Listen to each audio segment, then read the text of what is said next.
Assalamualaikum warahmatullahi wabarakatuh. Waalaikumsalam warahmatullahi wabarakatuh. Selamat sore, salam sejahtera. Kita melanjutkan lagi perkuliahan pengantar budidaya perikanan dan peternakan. Hari ini kita akan membahas tentang integrated multi-trophic aquaculture dan biofloc teknologi. Kedua tema ini masih berkaitan dengan bagaimana pengelolaan kualitas air. Seperti pada minggu sebelumnya, minggu lalu kita membahas tentang sistem RAS dan aquaponik, yang tujuannya juga untuk pengelolaan kualitas air. Nah, dua tema ini juga masih berkaitan dengan pengelolaan kualitas air. Nah, kita mulai dari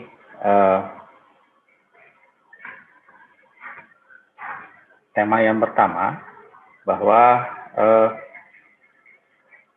sistem budidaya perikanan ini sudah mulai berkembang, jadi tidak hanya budidaya ikannya saja, tapi budidaya dengan komoditas yang lain.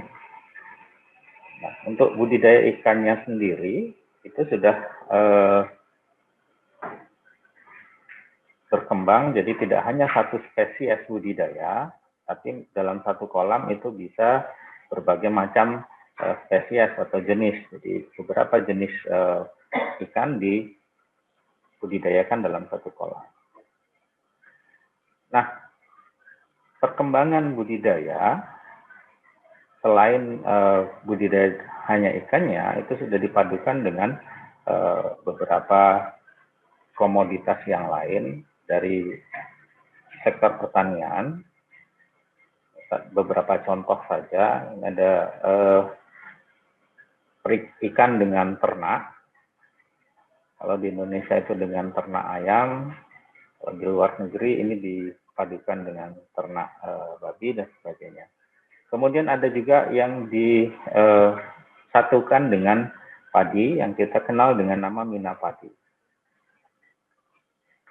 Nah, beberapa kegiatan ini tujuannya adalah memanfaatkan limbah dari apakah itu budidaya ikan ataupun dari bidang yang lain untuk komoditas yang berbeda. Nah, budidaya sendiri itu dibagi menjadi dua sistem besar, yaitu budidaya di air tawar dan budidaya di air laut. Nah, perpaduan budidaya yang berbeda ini, yang pertama adalah tujuannya untuk keuntungan, profit. Jadi dengan membudidayakan dua komoditas dari jenis yang sama, apakah dari jenis ikan ataupun dengan komoditas yang lain, itu kita bisa mendapatkan keuntungan karena ada penghematan pakan di situ.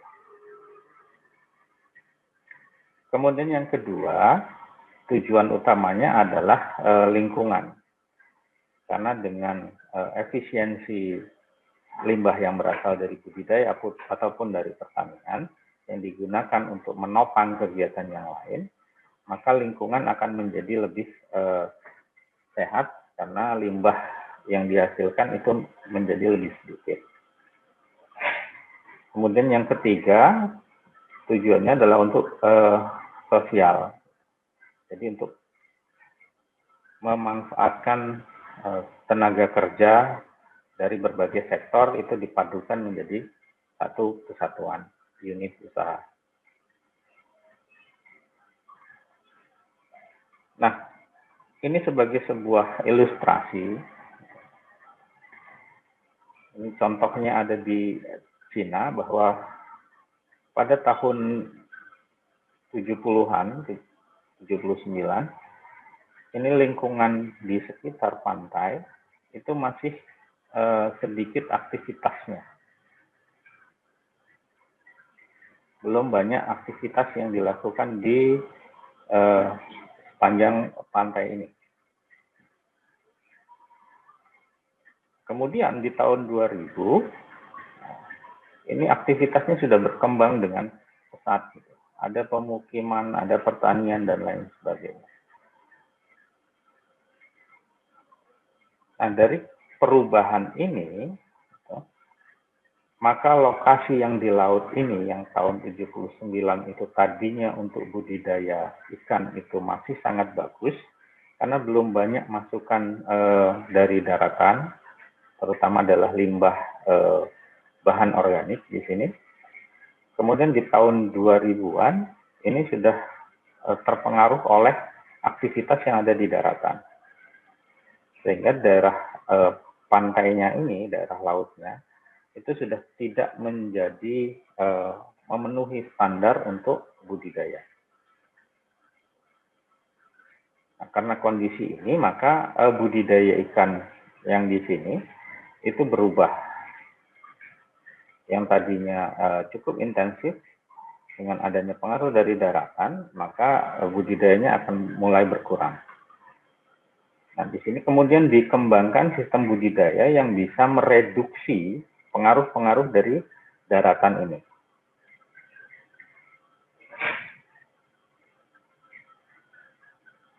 Jadi kondisinya ini untuk kegiatan budidaya kurang lebih seperti ini di tahun-tahun sebelum tahun 2000-an. Jadi masih cukup besar, cukup banyak budidaya yang dilakukan di lautnya. Ini ada keramba-keramba ikan yang banyak berisi ikan. Nah, dengan adanya pengaruh dari daratan, maka kualitas airnya itu menurun, menjadi tidak sesuai lagi untuk budidaya ikan, sehingga produksinya itu menurun. Produksi perikanan yang berasal dari budidaya di laut dengan keramba ini menjadi berkurang karena kualitas airnya.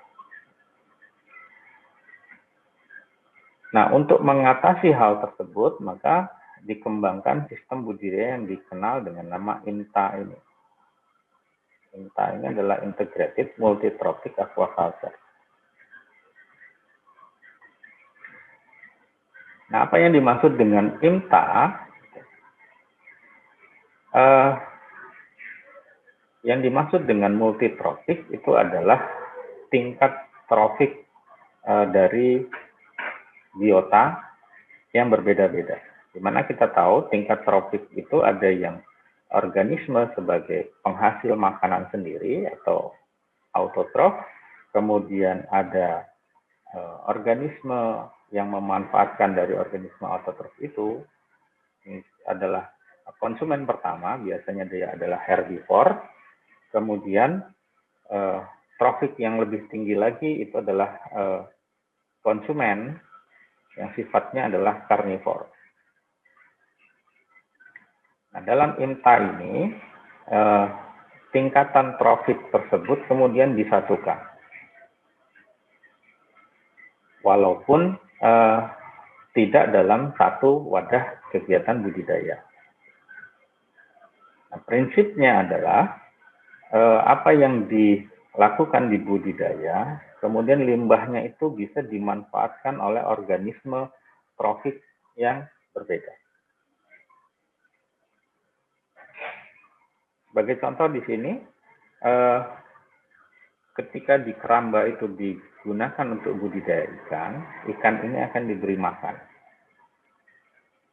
Sebagian makanan itu tidak akan langsung atau tidak termakan oleh ikan. Dan yang termakan itu dibuang lagi melalui feses atau kotoran ikan. Pakan yang tidak termakan ataupun feses itu merupakan limbah. Bentuknya partikel, kemudian isinya adalah bahan organik. Nah, kalau ini dibiarkan, maka limbah ini akan mengendap di perairan, kemudian dengan proses yang terjadi di alam, dekomposisi oleh bakteri, limbah-limbah yang berupa bahan organik ini itu bisa menjadi pencemar yang bisa mempengaruhi kesehatan dari ikan. Sehingga dibudidayakan organisme lain yang bagaimana bisa menyerap limbah ini. Maka di sini yang dibudidayakan selanjutnya, contohnya ini adalah dari kelompok kerang-kerangan. Nah, kenapa kerang-kerangan? Karena kerang-kerangan ini itu adalah organisme yang cara makannya adalah dengan memfilter atau menyaring air yang berisi partikel-partikel organik. Jadi partikel organik ini akan difilter, disaring oleh kerang, sehingga akan mengurangi limbah yang terendapkan di dasar perairan.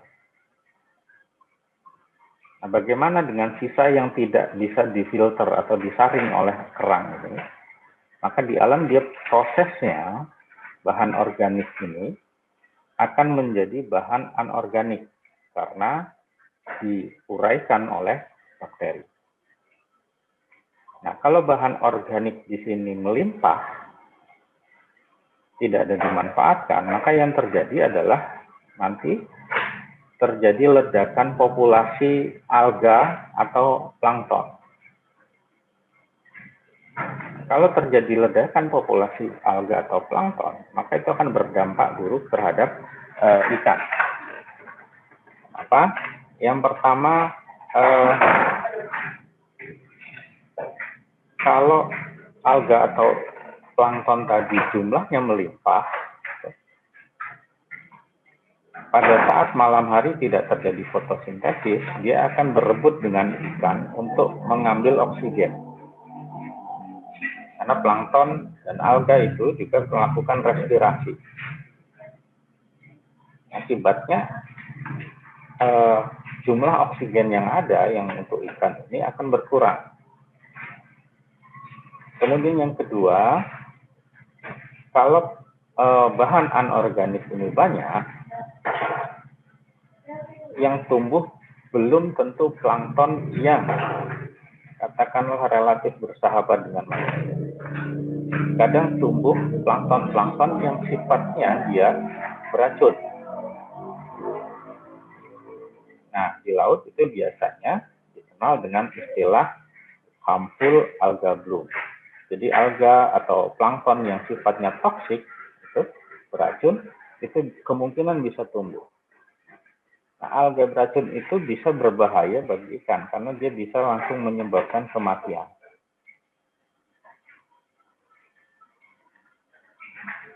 Kalau ikan ini kemudian dikonsumsi oleh manusia, pun bisa berdampak terhadap manusia. Karena alga itu tersimpan di dalam ikan. Biasanya racun-racunnya juga akan berdampak terhadap manusia.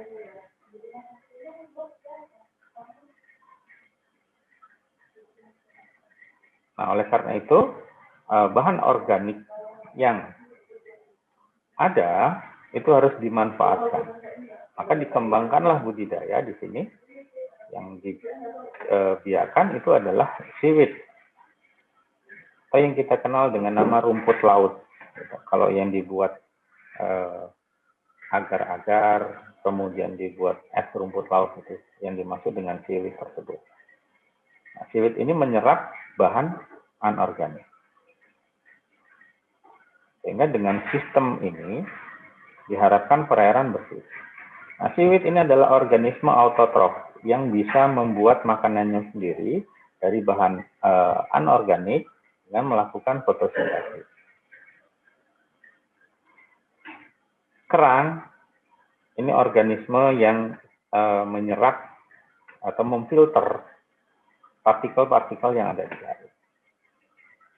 Nah, bagaimana dengan yang tidak termanfaatkan tadi, selain yang berubah menjadi bahan organik, di dasarnya biasanya dibudidayakan juga organisme yang memakan sisa-sisa dari apa yang ada dibudidayakan di ikan ini.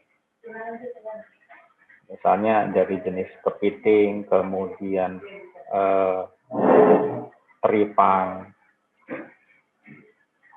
kemudian timun laut dan sebagainya, dia cara makannya adalah dengan memakan yang ada di dasar perairan. Nah, dengan tipe-tipe organisme yang trofiknya berbeda dan disatukan dalam satu kegiatan budidaya, maka dia disebut sebagai integrated multitropik, diharapkan perairan tempat budidaya ini menjadi lebih baik, lebih bersih, dan sesuai untuk ikan. Di samping itu juga menghasilkan produk-produk lain selain ikan. Jadi kalau Anda pernah ke dekat Bandar Lampung, Pulau Pasaran, gitu, di sana ada budidaya kerang dan juga budidaya ikan. Nah, itu juga sudah menerapkan prinsip IMTA ini, walaupun tidak secara penuh. Karena kerang-kerangnya itu sudah memanfaatkan bahan organik. Terlepas bahan organik itu bukan berasal dari budidaya ikannya. Mungkin dia bahan organiknya berasal dari sungai dan sebagainya.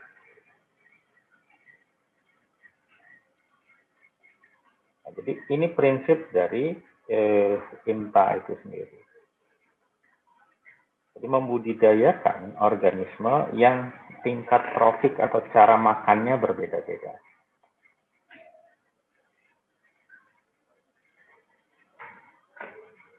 Jadi keuntungannya nutrien dalam bentuk bahan anorganik ataupun bahan organik itu bisa dikurangi dari lingkungan, kemudian bisa menghasilkan keuntungan lain dalam bentuk produksi dan mengembalikan lingkungan itu prosesnya seperti kondisi alamiahnya. Ada organisme konsumen, produsen, pengurai, dan sebagainya.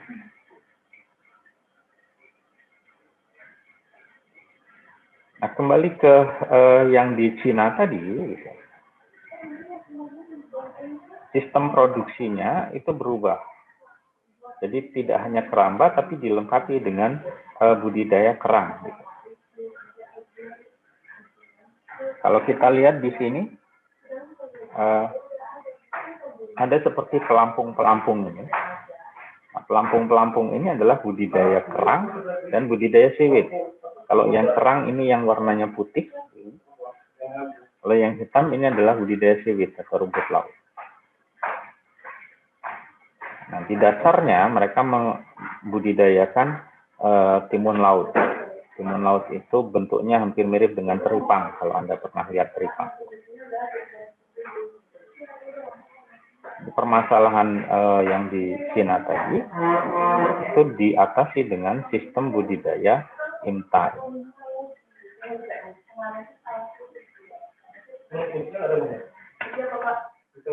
Nah, sistem IMTA ini menyediakan jasa lingkungan.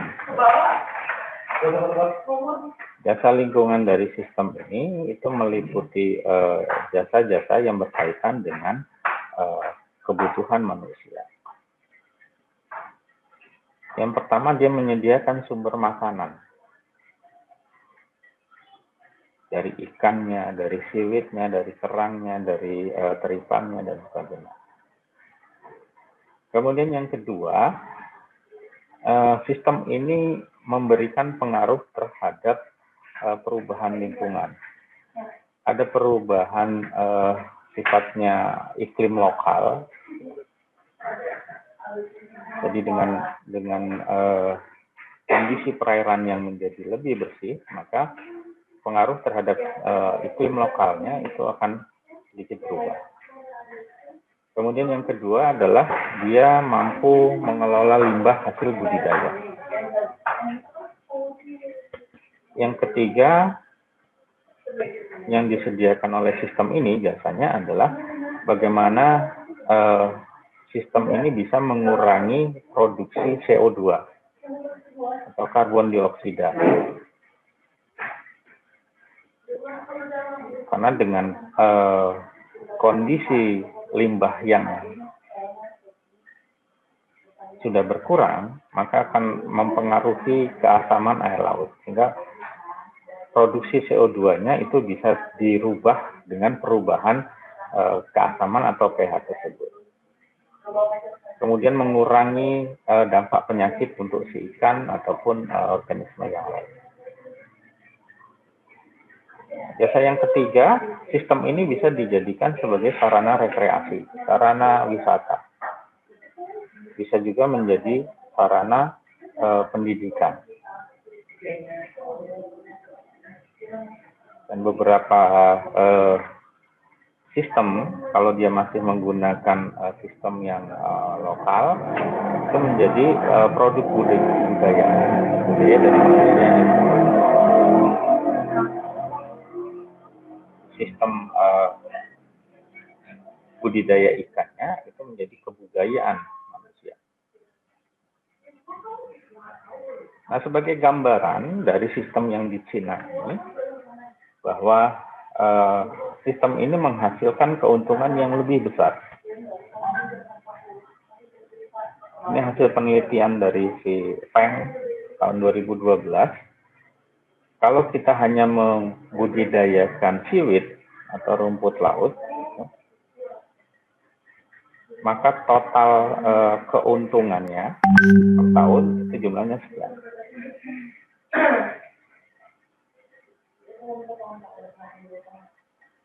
Kemudian dikurangi kerugian, kemudian nilai ekonomi dari budidaya itu sendiri dan jasa lingkungannya didapat hasil totalnya adalah 117.506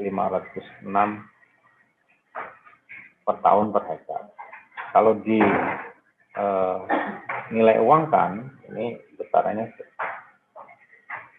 Atau kalau budidaya itu hanya satu, yaitu membudidayakan kerang. Kalau dinilai uangkan, ya lebih kecil karena harga kerang itu jauh lebih murah daripada rumput laut. Tapi kalau dua-duanya dibudidayakan sekaligus, ini keuntungannya bisa meningkat hampir 10 kali lipatnya. Kalau ditambah dengan komoditas lain di sini, timun laut, maka keuntungannya menjadi lebih besar lagi. Ini belum termasuk dari hasil ikannya. Jadi secara ekonomi, dia menghasilkan keuntungan yang jauh lebih besar. Jadi dari 3 komoditas ini adalah hasil, bisa disebut hasil sampingan. Di komoditas ini bisa dikatakan hampir tidak ada biaya produksi. Yang ada adalah biaya investasi awalnya untuk membuat tempat budidayanya, seperti membeli pelampung tadi dan sebagainya. Karena selama produksi dia tidak membutuhkan makan, karena makannya itu langsung dari alam, tidak membutuhkan perawatan, ya. Sehingga tidak ada biaya produksi. Sehingga keuntungannya itu relatif lebih besar. Biaya yang diperlukan hanya untuk investasi awalnya saja.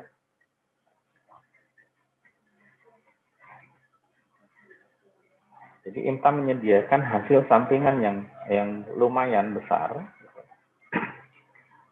Di samping hanya budidaya ikannya saja sebagai komoditas utama. Kalau ikannya, keuntungannya itu masih dikurangi biaya produksi, pakan, tenaga kerja, perawatan, dan sebagainya. Kalau yang di luar IMTA ini bisa dikatakan biaya produksinya itu nol.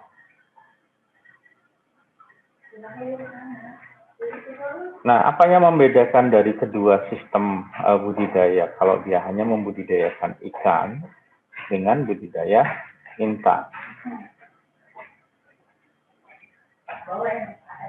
Dalam budidaya ikan yang hanya ikan saja, maka tingkat perubahan energinya itu berasal dari pakan yang diberikan. Kemudian pakan ini akan dikonsumsi oleh ikan. sebagian akan dibuang ke lingkungan, sebagian akan diambil ketika ikan ini dipanen. Besarnya energi itu akan tergantung dari yang disebut sebagai feed conversion ratio.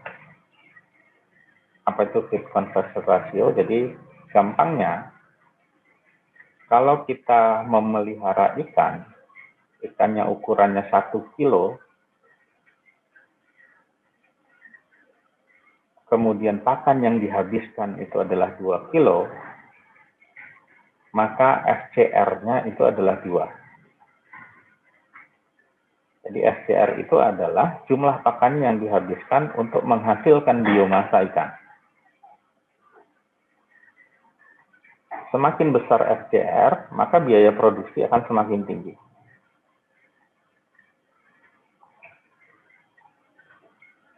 Nah, di IMTA, energinya itu dihitung berdasarkan efisiensi dari rasio penggunaan pakan.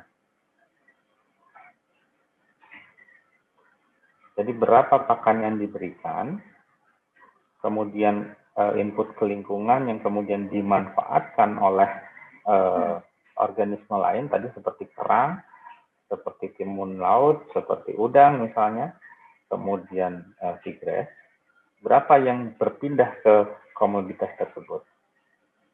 Nah, kalau komoditas-komoditas itu kemudian kita panen, nah itu kita bisa hitung sebenarnya dari pakan yang kita berikan, efisiensinya berapa sehingga menghasilkan total biomasa produksi yang tidak hanya ikan saja.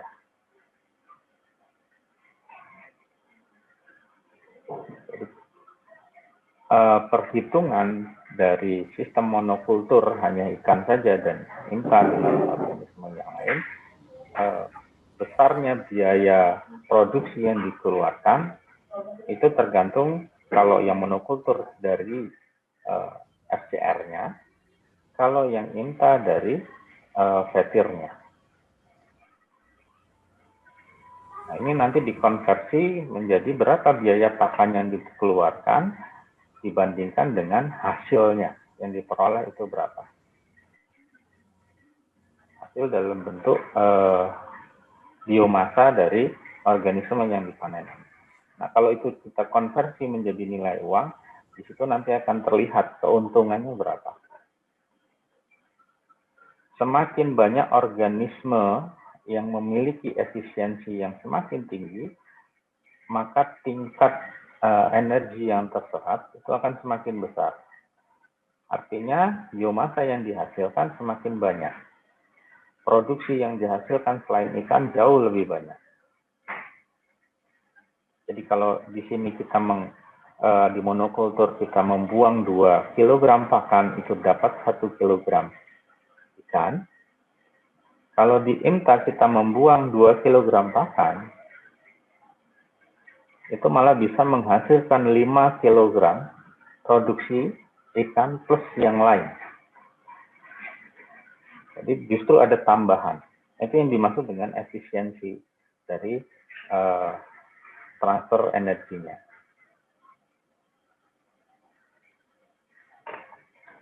Lalu apa bedanya IMTA dengan polikultur? Kalau polikultur, ini biasanya membudidayakan ikan yang memiliki sifat yang berbeda. Misalnya, satu ikan ini sifatnya dia omnivora atau karnivora, ikan yang lain ini ikan herbivora. Kita tidak bisa membudidayakan ikan yang satu herbivora, tapi satunya lagi karnivora. Yang herbivora nanti habis dimakan yang karnivora. Sebagai contoh, kita tidak bisa membudidayakan ikan mas dengan ikan lele. Gitu. Nanti ikan masnya habis dimakan ikan lele. Kalau polikultur, ini kita hanya menghasilkan 2 atau lebih organisme yang satu jenis ikan, tapi pola makannya berbeda.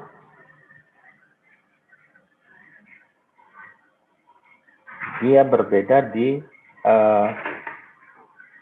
tipe makannya. Tapi kalau di INTA, yang kita budidayakan adalah organisme yang memang benar-benar berbeda. Si ikannya mungkin karnivora, organisme yang lain mungkin berbeda, bisa herbivora, bisa autotrof, dan bisa pemakan sisa-sisa pakannya. Nah, yang membedakan adalah kalau polikultur ini dalam satu wadah, kalau INTA dia wadahnya berbeda, tidak dalam satu tempat.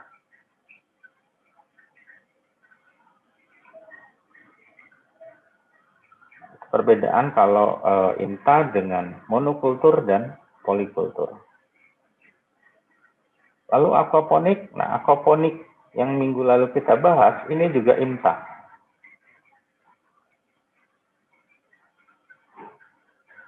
Walaupun tidak melibatkan banyak organisme. Jadi hanya ikan dan tanaman saja. Tetapi di sebelum tanaman dan ikan itu biasanya ada sistem di filter, itu di dalamnya ditumbuhkan bakteri.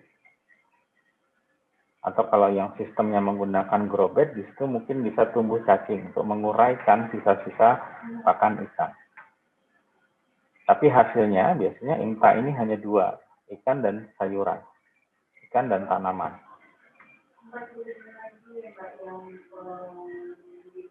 Jadi aquaponik itu juga bagian dari INTA, tapi level trofiknya ini hanya dua.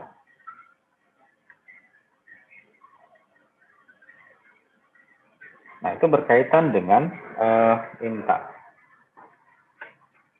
Kemudian yang kedua, di sini ada pertanyaan. Apakah ikan dan udang itu bisa kita kasih makan bakteri?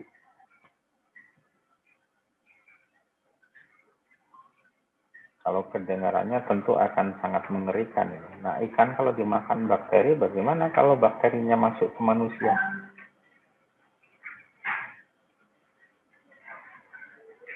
Apakah tidak berdampak terhadap manusia?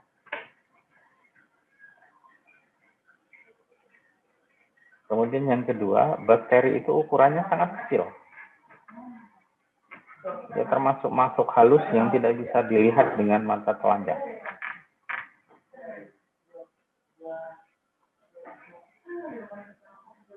Harus menggunakan mikroskop.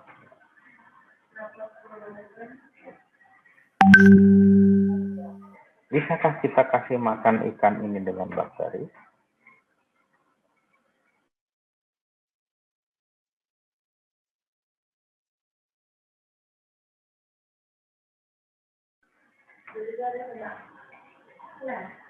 Bakterinya banyak, maka ada kemungkinan bakteri ini bisa dimakan oleh ikan. Tapi ada syaratnya. Bakteri yang seperti apa?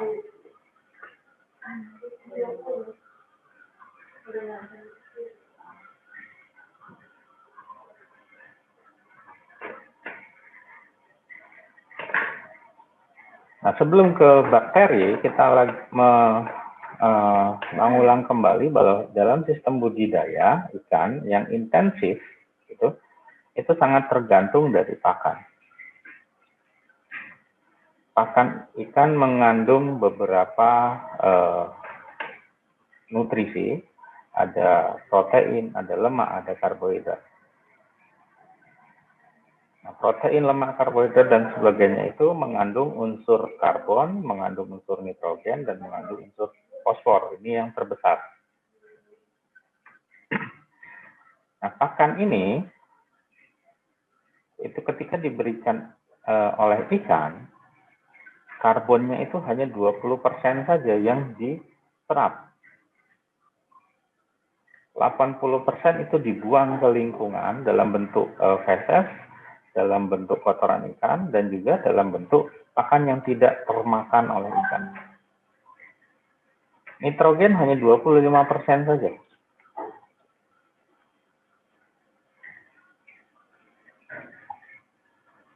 Kemudian fosfor juga hanya 25% saja. Sehingga sisanya yang masuk ke lingkungan itu cukup besar. Makanya diperlukan usaha untuk mengurangi limbah ini. Kalau sebelumnya dengan sistem RAS dan aquaponik, kemudian ada IMTA, di metode biofloc ini juga memanfaatkan limbah ini. Nah, limbah dari pakan ini itu bentuknya sebagian besar itu adalah terlarut. Kemudian sebagian lagi itu masuk ke dalam sedimen atau terendapkan di dasar perairan. Yang besar yang masuk ke sedimen atau dasar perairan ini adalah fosfor. Karbon dan nitrogen ini larut. Kalau tidak dimanfaatkan, karbon ini juga akan nanti menyumbang karbon dioksida. Nitrogen ini menyumbang amonia dan sebagainya yang sifatnya bisa beracun buat ikan. Lalu diapakan limbah-limbah ini supaya tidak berbahaya untuk ikan? Kalau budidaya konvensional, limbah ini harus dibuang.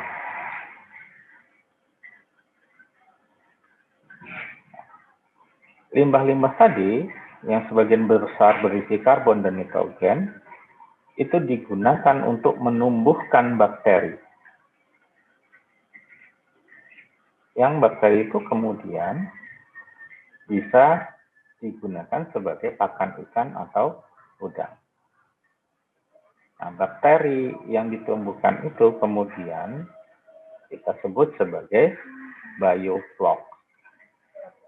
Nah, dari namanya biofloc itu ada dua terminologi di sini, yaitu bio, hidup, atau makhluk hidup, dan floc. Floc itu apa? Floc ini adalah peristiwa fisik di mana partikel-partikel itu saling berikatan, jadi membentuk satu kesatuan. Jadi banyak partikel yang di air itu akan berikatan satu dengan lainnya. Nah, dalam biofloc ini, ikatan itu dipicu oleh bakteri atau dipicu oleh makhluk hidup. Sehingga ikatan-ikatan ini itu kita sebut sebagai biofloc.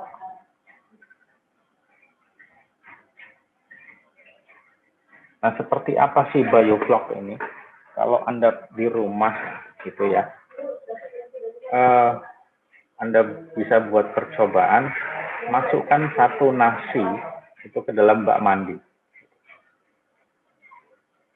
Nanti kok lama-kelamaan nasi itu akan tumbuh seperti semacam perabot-perabot gitu ya, seperti rambut-rambut. Gitu. Itu menunjukkan dia sudah mulai ada bakterinya di situ.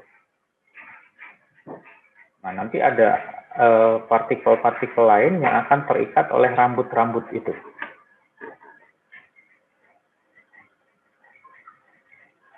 Pengikatan partikel oleh rambut-rambut itu yang disebut sebagai flokulasi. Flokulasi itu akan terjadi terus kalau dia sudah cukup berat densitasnya, dia akan tenggelam ke dasar. Kalau dia tenggelam ke dasar, itu namanya adalah sedimentasi. Sehingga flokulasi atau biofloc ini, dia tidak terdapat di dasar, tapi di kolom air, di atasnya, belum mengendap. Kalau mengendap, namanya sedimen, bukan floc lagi. Nah, bakteri yang mengikat partikel-partikel lain itu biasanya terdiri dari misalnya bakteri dari jenis yang lain, kemudian bisa jamur, bisa juga fitoplankton. Nah, karena dia mengikat makhluk hidup yang lain, makhluk hidup lain itu juga terdiri dari senyawa-senyawa seperti karbohidrat, lemak, dan protein. Sehingga flokulasi yang terbentuk itu kaya akan nutrisi, terutama dalam hal ini adalah protein. Nah, karena dia dalam bentuk protein, maka dia bisa digunakan sebagai pakan untuk ikan ataupun untuk udang. Jadi sistemnya seperti itu. Ada makhluk hidup, dalam hal ini bakteri, yang kemudian dia mengikat organisme yang lain menjadi satu kesatuan yang disebut dengan peristiwa flokulasi. Dan kemudian setelah terikat, karena dia berisi banyak mikroorganisme yang kaya akan protein, dia bisa dimanfaatkan untuk pakan.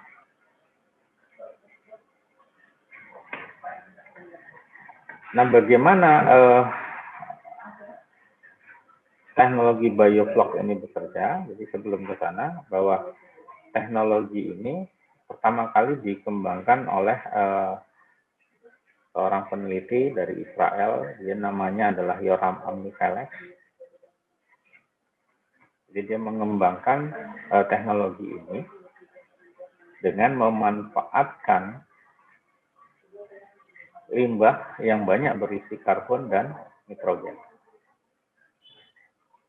Dilakukan dengan memodifikasi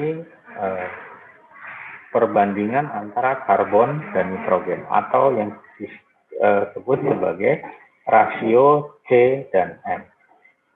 Nah, teknologi ini pertama kali dikembangkan untuk budidaya udang.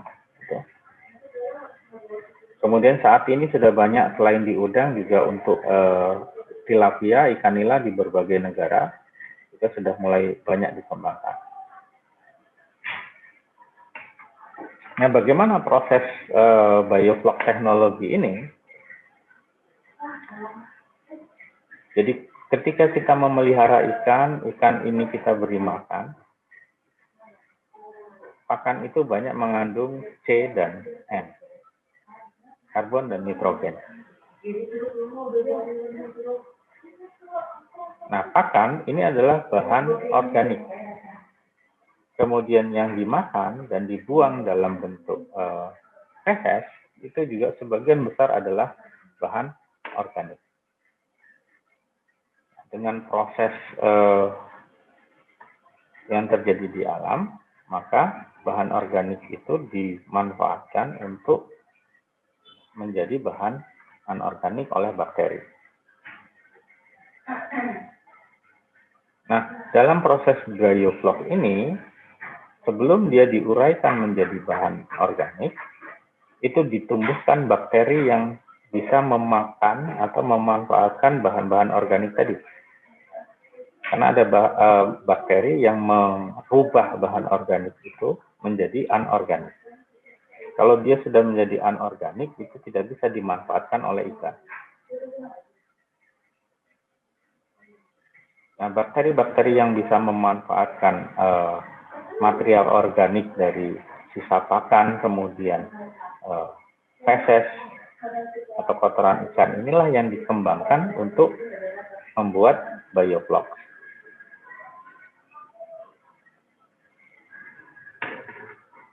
Nah, jadi konsep dasarnya adalah memanfaatkan sisa pakan dan feses ini untuk menumbuhkan bakteri yang kemudian bisa dimanfaatkan oleh ikan. Dan kalau dalam sistem resirkulasi yang minggu lalu kita bahas, maka sisa pakan dan kotoran ini itu akan difilter. Kemudian di dalam filter ada bakteri yang akan merubah ini menjadi bahan anorganik. Sisa kotorannya berupa lumpur ini dibuang. Nah, dalam sistem bioflok teknologi, limbahnya ini tidak dibuang, tapi digunakan untuk menumbuhkan bakteri yang bisa menghasilkan flok.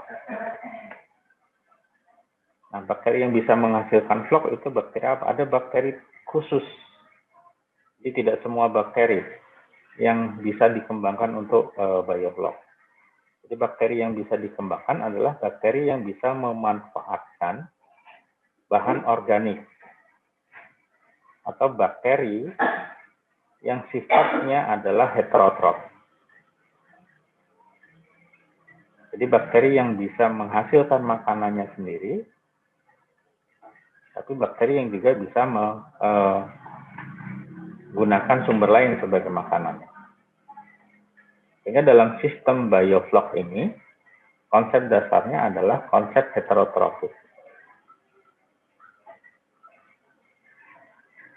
Kalau nutrien dalam bentuk karbon dan nitrogen organik tadi, kemudian dimanfaatkan oleh bakteri dan dirubah menjadi bahan anorganik, itu adalah sistem autotrof.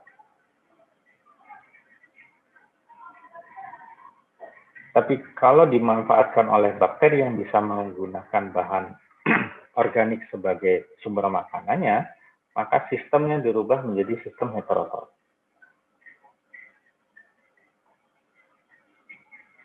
Nah, dalam sistem bioflok ini, bisa dikatakan sistem ini adalah zero water exchange, atau tidak ada pergantian air sama sekali. Jadi ini hampir sama dengan sistem RAS.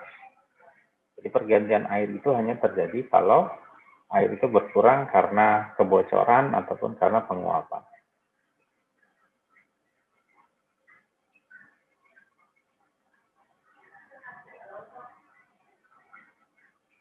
Nah, bagaimana bakteri ini ditumbuhkan dengan bahan organik tadi? Jadi senyawa-senyawa organik yang mengandung karbon, hidrogen, dan oksigen, dan beberapa fosfor, itu lama-kelamaan akan menjadi lumpur. Nah, karbon dan nitrogen ini adalah sumber energi untuk bakterinya tadi. Bakteri yang bisa menghasilkan flok. Nah, bakteri-bakteri ini bisa mengikat organisme lain karena dia menghasilkan, ini disebutnya sebagai biopolimer polihidroksi. Ya, jadi yang semacam rambut-rambut tadi itu untuk mengikat organisme yang lain. Nah, karakternya organisme ini adalah dia sifatnya non-patogen.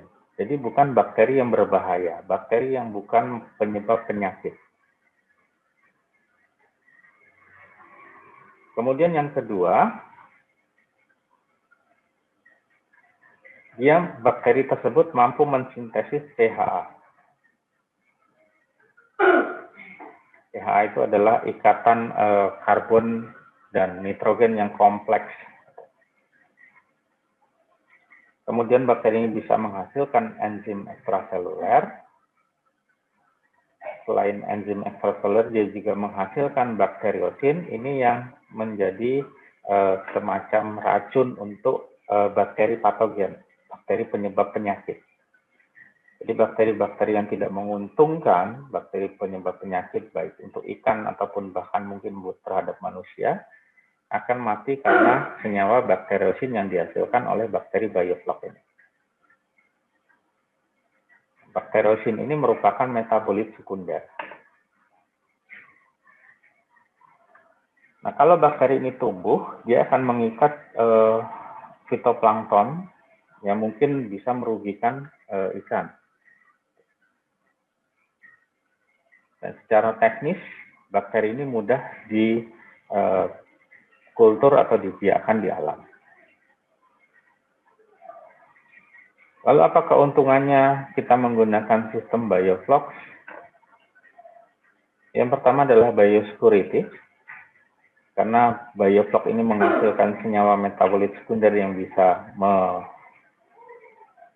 membunuh bakteri yang lain. Kemudian yang kedua, kita mengurangi penggunaan air, karena tanpa pergantian air. Kemudian karena kualitas airnya menjadi baik, maka daya dukung produksinya akan meningkat. Kenapa dia bisa meningkat? Karena kepadatan ikannya bisa kita buat menjadi sangat tinggi. Semakin tinggi kepadatan ikan, limbah fesesnya akan semakin banyak. Dan itu bisa dimanfaatkan untuk bioflok. Nah, karena dia berfungsi sebagai makanan, makanan alami, penggunaan bioflok ini bisa menekan FCR. Tadi FCR adalah berapa banyak pakan yang dihabiskan untuk menghasilkan biomasa tertentu. Nah, dalam kasus budidaya udang, FCR-nya itu bisa menjadi 1 sampai dengan 1,3. Biasanya kalau budidaya udang, FCR-nya itu lebih dari 1,5 sampai dengan 1,8. Artinya kalau kita mau menghasilkan udang 1 kilo, kita butuh pakan kurang lebih 1,5 sampai 1,8 kg.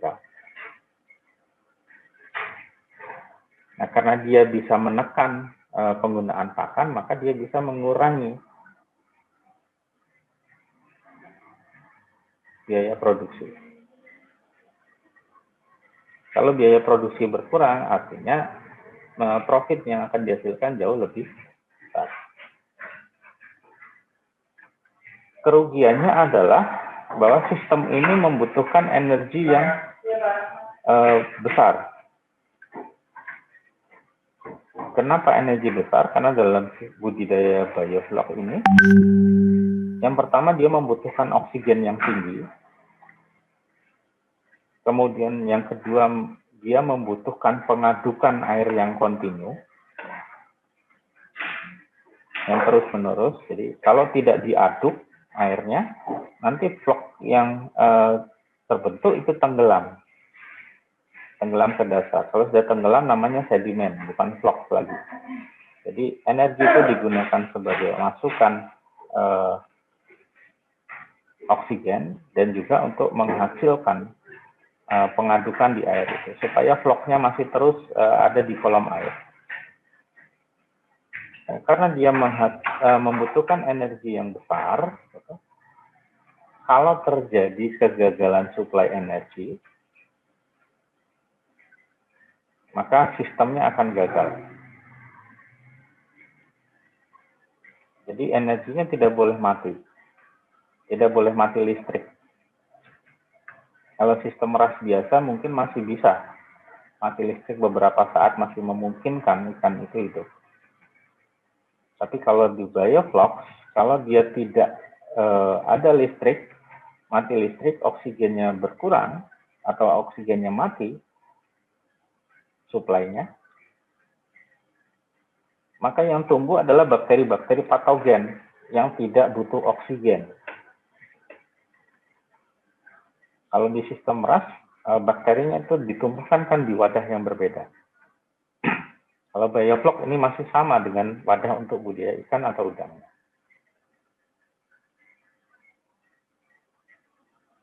Kemudian yang ketiga, sistem ini membutuhkan jenis kolam ataupun bak yang tidak bisa menyerap air. Ini misalnya bak beton, ataupun kalau dia ditambak udang, tambak itu dilapisi dengan lapisan plastik. Ini biaya yang cukup mahal untuk melapisi tambak ataupun kolam.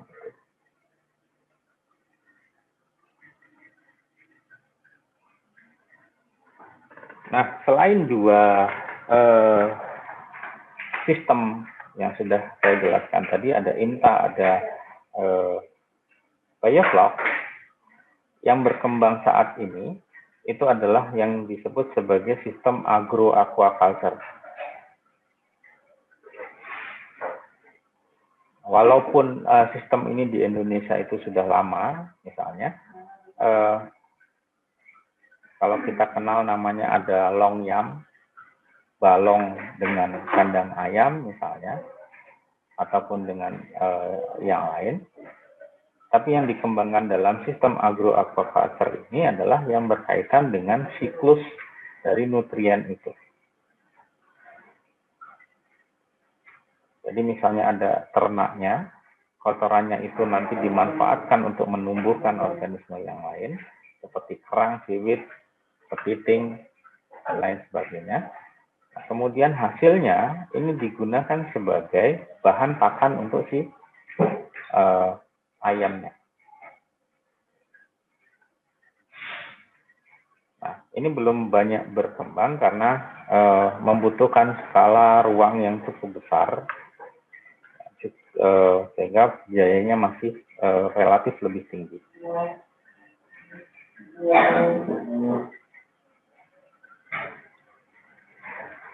Jadi prinsipnya dia menggunakan bahan-bahan anorganik dari hasil budidaya sistem pertanian, kemudian masuk ke sistem perikanan.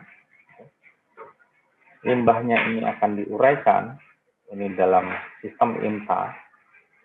Ada kerang, ada alge, ada yang lain. Pemanfaatannya itu nanti bisa untuk sumber pakan dari komoditas pertanian yang lain, seperti ayam dan sebagainya, untuk pakan ternak. Ya. Ini sistem yang baru banyak mulai dicobakan, tapi masih skalanya masih skala uji coba. Nah, itu berkaitan dengan tema kita hari ini, yaitu IMTA dan bioflocs. Jadi, kedua sistem itu tujuannya sama dengan crush dan aquaponik, adalah untuk memanajemen kualitas air.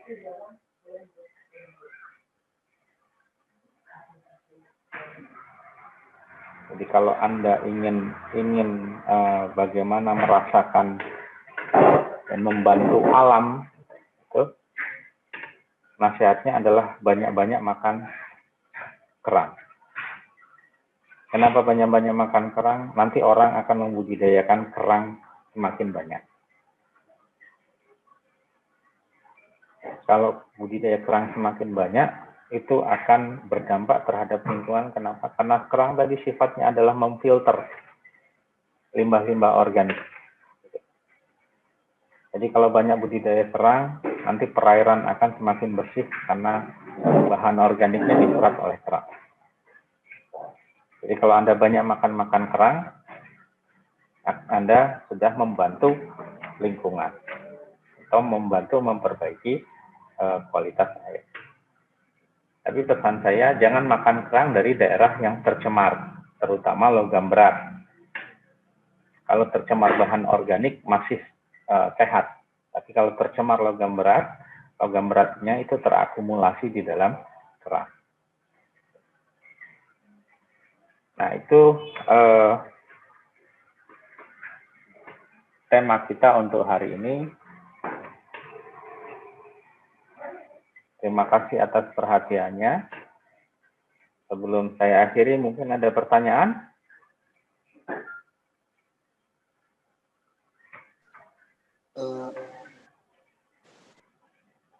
Silakan. Jika ada yang ingin ditanyakan. Pak, izin bertanya, Pak. Ya, silakan. Saya tertarik dengan bagian penutup Bapak tadi. Dijelaskan bahwa ada juga gitu loh kerang yang memang notabene banyak banget gitu, kayak limbah-limbah yang mungkin nggak cocok gitu, nggak baik buat tubuh kita. Nah, kalau misal udah dijual gitu kan, kita bingung gitu Pak. Bahkan banyak banget di Bandar Lampung ini yang jual-jual kerang hijau gitu. Terus ada nggak sih Pak spesifikasi atau cara kita gitu untuk menanggulanginya? Sedangkan itu kan rasanya kayak enak gitu, tapi nggak tahu kalau itu banyak timbal dan lain-lain. Masalahnya agak susah untuk mendeteksinya itu. Kalau misalnya seperti yang banyak beredar itu misalnya bakso yang banyak borak gitu kan, ada semacam test kit yang bisa mendeteksi ada nggak borak di dalam bakso gitu. Nah, kalau logam berat di dalam kerang ini masih bisa dikatakan ya belum ada untuk mendeteksinya gitu. Jadi ya kita tidak akan tahu apakah di dalam kerang itu ada misalnya logam berat atau bahan-bahan beracun lainnya, gitu ya. Apakah bahan beracun itu dari plankton? Karena kerang kan sifatnya dia memfilter, menyaring. Dan dia menyaringnya itu tidak pilih-pilih, apapun yang disaring. Kemudian disimpan dalam tubuh. Nah, yang harus jadi kewaspadaan kita, yang penting kalau sebisa mungkin kita bisa mendapatkan informasi dari mana kerang itu berasal. Kalau di Bandar Lampung banyak yang jual kerang hijau. Memang rasanya cukup enak, gitu kan. Kalau yang bersih, mungkin 1 kilo, 2 kilo saja kita tidak cukup, mungkin bisa nambah. Tapi kalau kebanyakan bisa pusing juga kita. Gitu. Jadi yang jadi cara untuk mencegahnya ya sedapat mungkin kita mendapatkan informasi gitu, dari mana kerang itu berasal. Apakah dari daerah yang relatif yang tidak ada pencemaran logam beratnya, tidak ada industri di daerah budidaya kerangnya, atau dari daerah yang ada industrinya. Kalau kerang itu asalnya dari Teluk Jakarta sana, otomatis mungkin banyak logam beratnya. Nah, ini bisa menjadi tantangan buat Anda yang di program studi atau di jurusan agrobisnis, bagaimana menciptakan sistem rantai pasok untuk kerang ini. Kalau memungkinkan dilengkapi dengan aplikasi, misalnya kerang ini asalnya dari mana, apakah dia dari budidaya, apakah dari alam, dan sebagainya. Gitu. Kalau Anda bisa membuat penelitian itu tentu akan berguna untuk masyarakat, apakah untuk skripsi Anda atau untuk misalnya PKM atau program kreativitas mahasiswa. Bisa berkolaborasi dengan misalnya dari ilmu komputer yang mungkin bisa merancang sistem Android-nya dan sebagainya, menghasilkan program yang bisa menjelaskan ketelusuran dari si kerang ini. Mungkin itu akan menjadi sesuatu yang berguna untuk orang, menumbuhkan awareness orang, gitu. Apakah kerang ini berasal dari lingkungan yang berbahaya atau tidak. Gitu. Jadi secara umum belum ada cara untuk mendeteksi atau melihat apakah kerang itu mengandung logam berat atau tidak. Itu saja. Yang lain?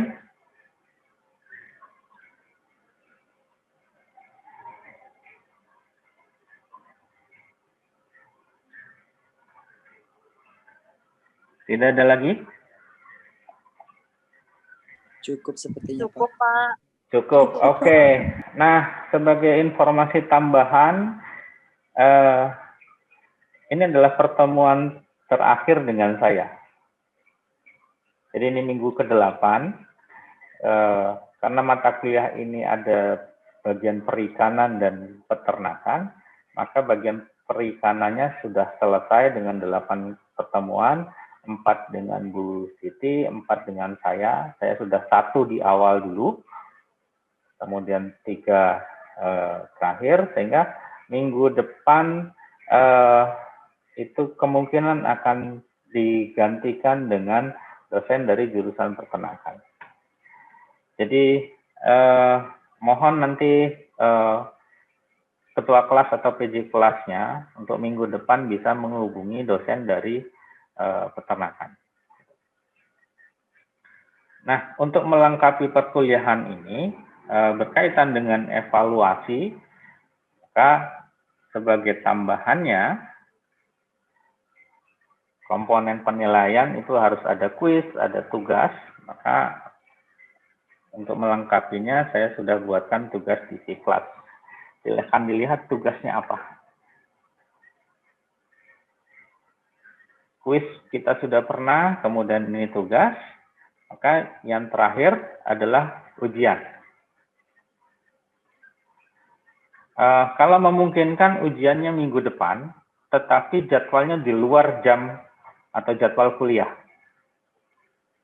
Jadi apakah misalnya hari Senin, Selasa, Rabu, yang penting bukan di jadwal kuliah jam 15.30. Mohon diinfokan. Nah, teknisnya nanti akan saya informasikan bagaimana teknis kita akan ujiannya. Jadi masih menyusul dalam beberapa hari ke depan nanti informasi berkaitan dengan ujian. Nah, ini khusus ujian materi yang saya saja. Jadi ada 4 materi yang dengan saya, yaitu di awal kuliah, kemudian kualitas air, kemudian RAS dan aquaponik, dan yang terakhir IMTA dan bioflok tadi.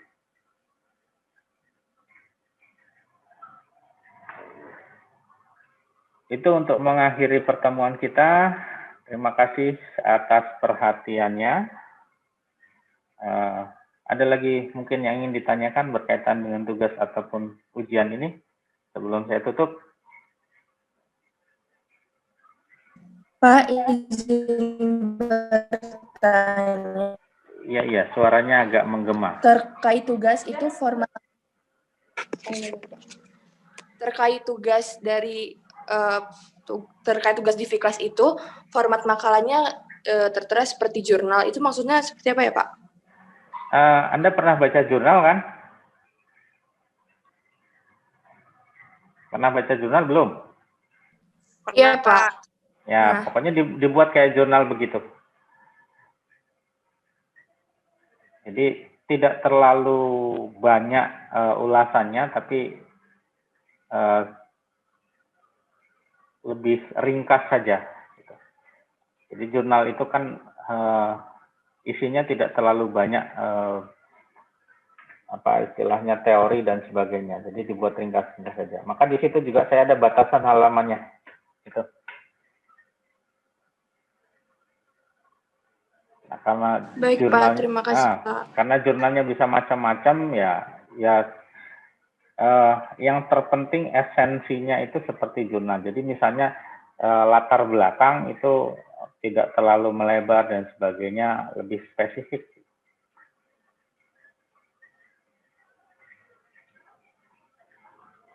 Oke, cukup jelas ya? Ya, Pak. Oke, kalau begitu terima kasih. Sampai ketemu lagi mungkin di kesempatan yang lain. Saya harapkan jangan bertemu di perkuliahan ini lagi. Kalau bertemu di perkuliahan ini lagi berarti Anda ngulang. Jadi kita ketemu mungkin bisa di kesempatan yang lain atau di kegiatan yang lain dan sebagainya. Oke, terima kasih atas perhatiannya. Sekali lagi tetap semangat, jaga kondisi, jaga kesehatan, jaga keselamatan Anda.